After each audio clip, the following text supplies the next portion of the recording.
neex ñu wax sur ce plan tam dinaa ci apporter rek benn jubbanti bu ndaw ñu jaar jàll. Mais le but bi tax ñuy def cette conférence là c'est uniquement le projet. léegi dama xamul ndax parce que vous avez le droit de poser des questions, mais seulement li ñu ñaan rek mooy ku jël parole nga définir sa identité ak journal bi nga xam ne walla réseau bi tax moom moo la tax a ñëw. damay xamul ndax damay développer walla dama leen di xaar ngeen poser seeni question bu leen gën a ma développer. Alors le projet am na ñaari tour, am na Thione Seck à gogo, am na la CEDEAO en cœur. Le projet, les textes sont en français parce que wolof bi fii la yem.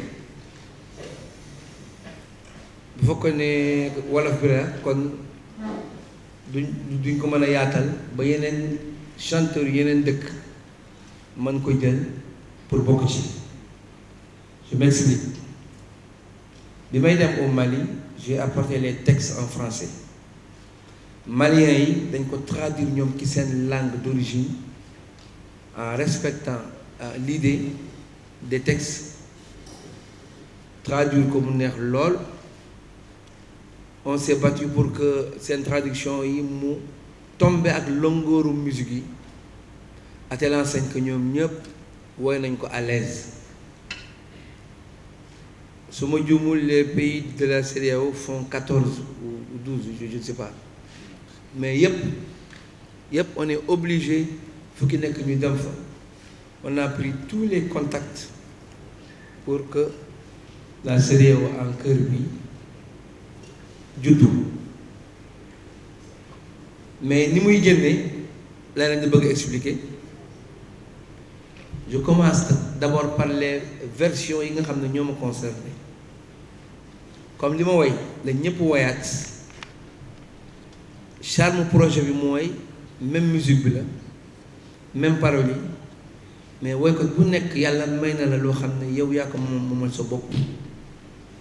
da nga ko judduwaale mooy sa feelingu bopp ak ni ngay nager ci biir harmonie et les accords ak façon bi nga koy defee te pourtant les textes et les musiques sont idem. boo koy déglu da nga naan c'est pas possible. ku nekk woy na ko respecter paroles yi ak musique bi, mais kii ni ko kii woyee ak ni ko kële woyee bokkul. Et ça on en a des centaines. loolu moo def le charme du projet. way yi nag bi ma ko composé ak léegi dafa naa mat na minimum 20 ans, mais benn chanson dong moo ci génn gu benn muy UNESCO. parce que moment bi nga xam ne moom maa ngi koy composé boobu temps mentalement gars yi excès guñu ci bii niveau. su ma ko woyoon yépp yooyu temps on m'aurait taxé peut-être de déraciné. Donc j'avais pas osé woy tout un album en français ma génne ci rek benn mu tudd UNESCO. D'ailleurs à travers cette chanson là moo tax ñu nommé ma ambassadeur de l'UNESCO. Mais idée bi nga xam ne moo ma jox ma yaatal ko nag léegi boole ci yeneeni artistes ak yeneeni pays maa ngi ko amee ci bi ma natt coow xaalis boobu dalee.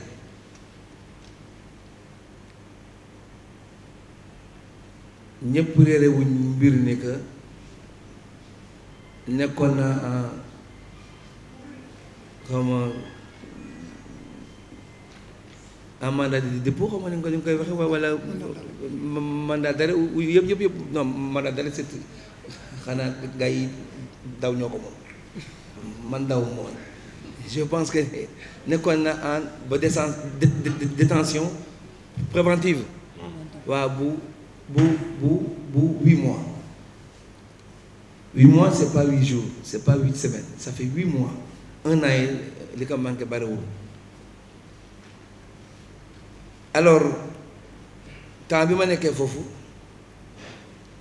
dama doon réfléchir je suis là par le biais de mon job sama job lan la signer ay contrat voyager nekkal Sénégal comme samay moroom artiste ni ñuy défendre les couleurs musicales du Sénégal. On m'a fait une proposition boo xam ne amul benn artiste bu ñu koy proposer muy cracher là-dessus xam naa ne gars yi ils avaient bien préparé leur plan parce que soo may wut pour fexeel ma nga diw ko jaar ci sama liggéey di ma am parce que boo ñëwee ne ma on te propose 105 concerts en Europe amul benn artiste buy exister ok et sur ce nañu tegee plan ba naye son la ba nga xam ne man j'y croyais parce que quand on me dit que nous sommes la nouvelle communauté sénégambienne boo xam ne dañu bëgg bépp mouvement gambien boo xam ne mas na am bii soog a judd nii damee leen lépp yoon ba ñoom ñëpp ñu yëg ko ba ñoom ñëpp dañuy obligé sax bàyyi seen bos ñëw fekk si ñun nekk ay membres ci ñun. Nous sommes en Suède numéro bi nga xam ne moom ma doon woo Suède la daan jóge on a fait des pourparlers pendant presque 4 semaines ëpp na ko sax ba ni ñu ñëwee am na suñu benn membre buy jóge Gambie tey ci guddi dina ñëw ci yow indi la avance bi j'y croyais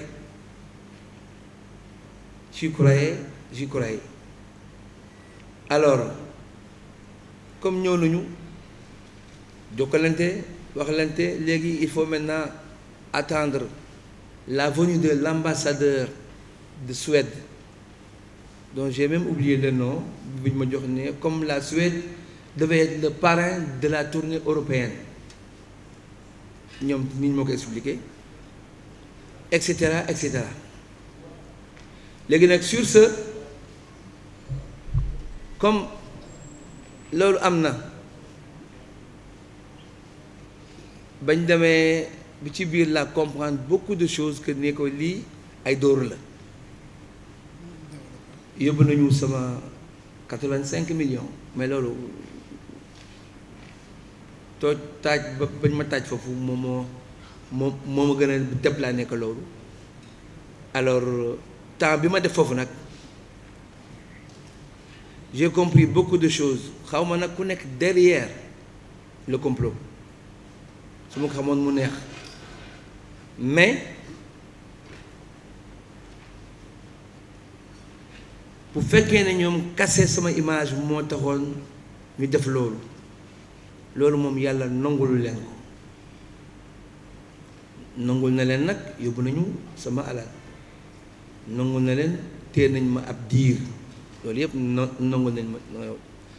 nañ ko mais mënuñu jël li nekk sama maayin troisièmement pourquoi mu ubbi projet bi nag boole ci tous les artistes c'est pour leur prouver que man je suis toujours artiste ba fi ma nekk nii j'ai les moyens d'être artiste lii donc moo tax ma yaatal ko boole ci ñeneen léegi ci question boobu fa laay yemagum ci lii ma waxagum parce que duñ leen déranger pour rien nga ñëw rek ma wax li may wax ne leen bon caaw déedéet parce que il faut que ma jox leen seen wàccuwaay comme ni ñu koy waxee je dois vous respecter. Maintenant ci lii ma waxagum ba fii pourquoi man ma ubbi ko boole ci yeneen pays yeneen i artistes fii au Sénégal toutes les langues officielles woy nañu parce que bëgguma kenn ku ne dama ko bàyyi ci yoon bi. Je me suis renseigné officiellement il y a tant de langues yoo xam ne moom la l'État du Sénégal reconnaître langues yooyu bu ki nekk fexe nañu ba ku nekk am nañ ko 3 ba ñetti artistes léegi nag fii ma yemagum nii bisimilah maa ngi leen di xaar aja jeex na ok je commence par la dernière question xam nga loo gis il faut que mu am titre man maa choisir Thione Seck ak Gogo parce que en tout et tout ça fera 8 albums loolu moo motivé turu Thione Seck ak Gogo la CEDEAO encore je veux waaw boobu baax na ñëw boobu micro baax na ñëw je veux à ce que tous les membres des pays de la CEDEAO ñu xam ne que man jox naa leen bopp parce que bu fekkee ne bii dafa tudd Thione Seck ak Gogo c'est à cause des 8 albums des morceaux y en a en pagaille ak Gogo mooy mbët maanaam Thione Seck mbët mais concernant la CEDEAO en cœur bi c'est pour juste magnifier que ne j'ai aussi des membres de la CEDEAO qui sont artistes résidents des pays de la CEDEAO beneen bi nga ni par rapport au nombre d'artistes la promotion d'abord démarre par vous ak yéen ñi ñëpp parce que projet bi kenn mësu ko def waxuma Sénégal bokk ci Afrique bokk j'ose pas dire le monde mais ci Afrique kenn mësagul def projet bu mel nii parce que moo tax la durée du projet est de 7 ans on est obligé on a tout fait pour réduire mais il faut que ñu dem bu ñu fi yàlla bàyyee ce projet là c'est pour 7 ans parce que artiste bu nekk tu as droit à 3 clips déjà quand tu multiplies 329 artistes soo multiplier ku nekk am na droit à 3 clips ça fera combien de clips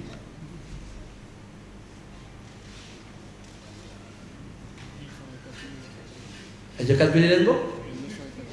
hein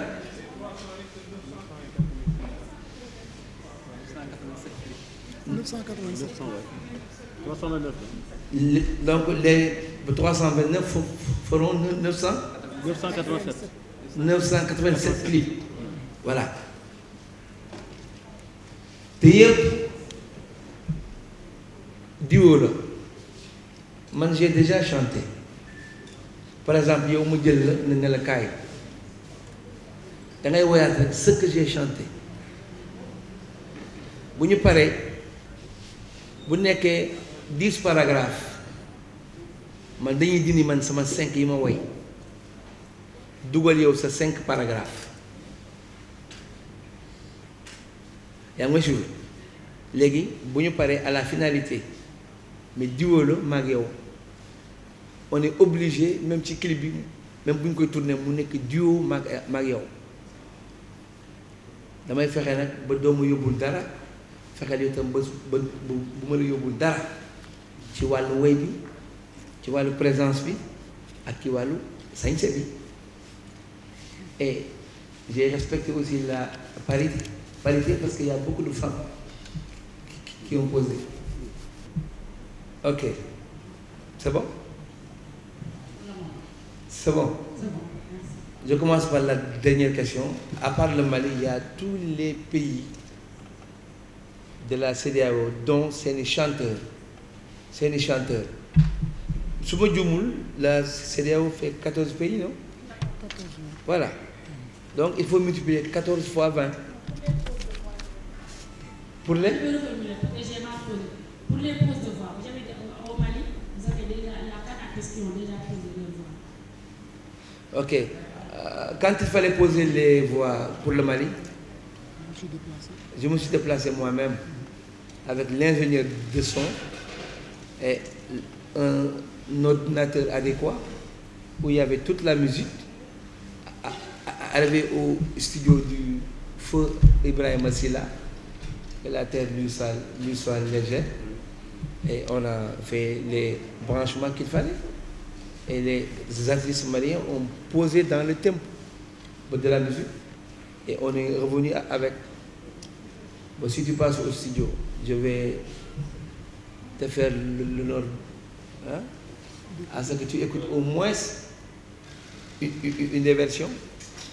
L'autre question c'est le coût financier du projet, je ne le dirai pas. Je ne le dirai pas parce que c'est beaucoup d'argent. Beaucoup d'argent. Moi, je n'ai pas les moyens de ce projet. Je le dis clairement. Denchumoko, amumoko. Mais dëgër fit moom ki dugal ak xam na rek boo diirul dara doo ko jam loolu ci noonu lañ ñu yare loo diirul doo ko jam alors ma ne xaaral ma song ko lu ci yàlla dogal muy noonu su mu fekkee yàlla bàyyi na ma fi may ubbi ñu ay bunt yu ñu ko yeggalee tant mieux bu fekkee ne sama doom moo koy yeggalee tant mieux wala samay sët ñoo koy yeggalee tant mieux. Mais daal je me suis dit que ne war naa samp lu mel nii pour l'avenir ma bàyyi fi dara. Et puis moi j'ai toujours dit que je suis en sursis parce que j'ai 63 ans jullit bu dundee 63 ans li yonent Yàlla Muhammad dundoon lu mu ci teg bonus la mais na xam ne il est en sursis parce que 63 ans bokk na ki li ñuy wax mooy âge jullit xaw ma nag ba kañ laay abale xam nga bon ñi ma yéene ma gaaw abale bon su may dem yàlla na ànd ak ñoom bon ñi nga xam ne tam ñoo ma yéene ma yàgg fi lool yàlla naa fi yàgg ak ñoom ok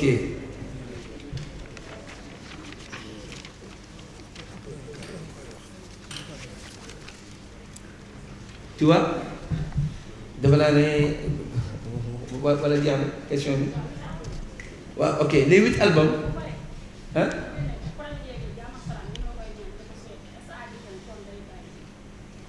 waaw am na ñuy wax naan que Thione Seck day bàyyi de façon alhamdulillahi rabbil alamin musique dama cee sonn pendant 48 ans et xam naa moo tax yàlla yërëm ma rek indil ma relève muy Wally donc su ma demoon tey ba ne bon yem naa fi tam Wally la te yàlla lu mu nam mu am te bu demee ba lu meññ mu génn ci waat leneen loo xam ne tam meññ na ça veut dire que Dieu est derrière moi. Mais les 8 albums de génn d'un seul coup parce que sinon embarras de choix bi dafay bari te Sénégalais boo ko joxee ceeb bu ëpp bu lekkee ba suur li ki des ba daf koy jaxatee waaw daf koy këccët donc ni nga koy génne daal incha allah rabi mooy en portion d'abord Thione la ak ses versions.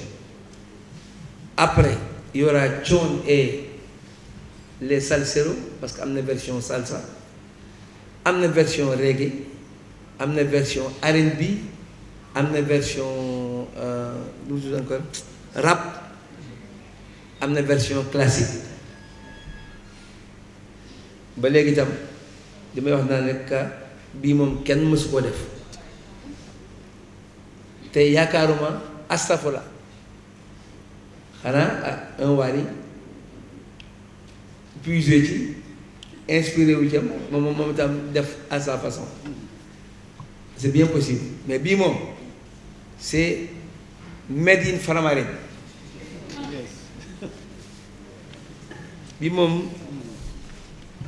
marque déposée la made in Faramareen je pense que ne ba tontu naa la c'est bon ayca ak kan Oumou Khayri. ok le ministère de la culture je sais que am na ñaari fonctionnaire am yu ñëwoon ci studio bi pour écouter donner leur avis ñoom ñëpp ils étaient vraiment très très enchantés ébahis et vraiment daal ils s'y attendaient pas newoon nañ ma tam ñu ngi préparer la venue du ministre en personne pour visiter les locaux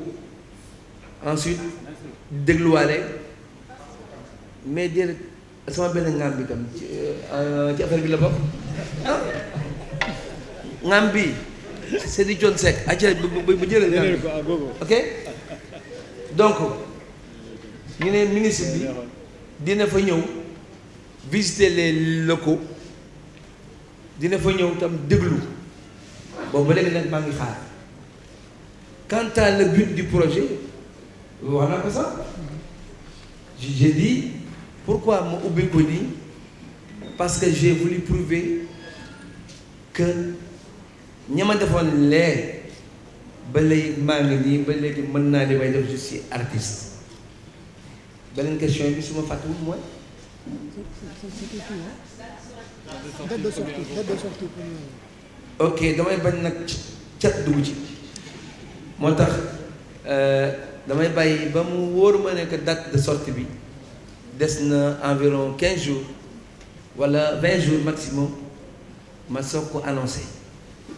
kon yow tam ba tontu naa la d'accord ak kan Binta Ba Sen TV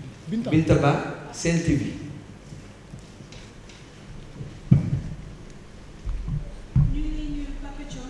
maa ngi lay fay doom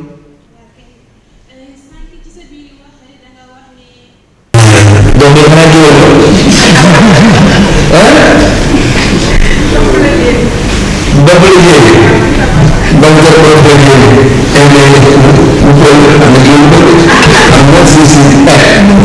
alors ma ñëwaat ci question boobu dama ne boobu jamono accessible fii portable amul li xew léegi nii amul li affaire yi évolué nii rapidement amul boobu temps su ma wooyoon génnee un album en français ak na ma xam ne mentalité jamono boobu on m'aurait taxé de déraciné moo tax j'avais pas osé ma woowee ci génn boobu rek ne xaaral ma ñam la bi ñu xool mooy UNESCO loolu moo tax mënuma koo génne quant à mon ami Ismaël Lo boobu énuméré xam nga woykat boo xam ne dama am maison de disque c'est pas pareil ak koo xam ne amul maison de disque loolu il faut que tam mu xaw ci yàgg tuuti pour que les Sénégalais comprennent un artiste qui a une maison de disque derrière lui bokkul ak koo xam ne day defalu rek di jéem à gauche à droite ñu bañ ko fàtte boo amee maison de disque d'abord say sorti album dañu koy normaliser boo génnee benn album amatoo droit génne benn album tant que 1 an wala 2 ans jotul loolu ci contrat bi lay nekk amuloo droit sax dem ci benn télé naan oh te ñoom joxuñu la autorisation amuloo droit yi xam ne man mi nga xam ne aw ma maison de disque am naa ko amoo droit sax ñu lay dégg ci affaire yu ñàkk fayda wala ay histoire yu balaa yoo xam ne amul bopp amul genn il faut nga respecter les normes mais ñoom itam pompalum investissement la ñuy def ci yow ci la presse écrite te fële la presse est trop dure tous les hommes politiques yi nga xam ne on les a descendus ça passe par la presse comme muy président ak premier ministre rek milliard comme la presse yéen ñi vous êtes comme ni koy waxee xaw ma quatrième pouvoir xaw ma deuxième pouvoir mais yéen lu ngeen deful mu deful lu leen wax mu wax xam nga lan suñu borom daf ko sàkk def ko ci biir gémmiñ jël bëj wërale ko mu nekk barrière mu xeet loolu jël ay tur teg ci lu baax lan la ko wax lu bon lan la ko wax te organe la bu ndaw la par rapport ak kurpeñ par rapport ak tànk et cetera mais moo gën a garaaw la presse nag boo ñëwoon nag ngeen fokk bind bu baax tey sàkk sarax yéen la presse ngeen bind bu baax tey sàkk sarax tey wax ay astafurlah lu bari parce que